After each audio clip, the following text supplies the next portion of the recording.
Ja, živijo. V Domžalah se je zdaj kar veliko dogajalo, menjava trenerja, verjetno za vas igralce tudi ni najlažje. Kako ti kot igralec oziroma kako igralci gledate na to menjavo, kakšno je stanje v garderobi, verjetno ni najlažje. Yeah, I think we have now a new coach. Yeah, and it's always a little bit change.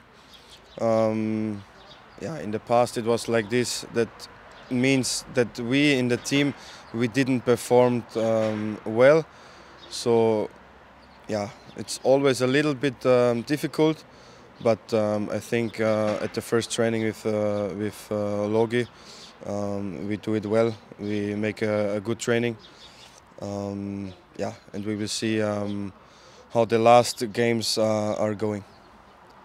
Ja, zdaj seveda prihaja ta tekma z Bravom. Bravo je vedno neprijeten nasprotnik, na domačem terenu je četrti na lestvici. Kako se boste lotili te tekme? Bravo played a very good season.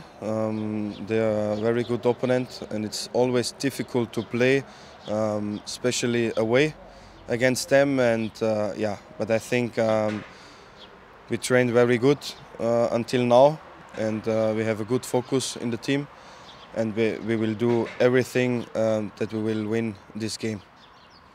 Ja, torej srečno v nedeljo. Hvala lepa.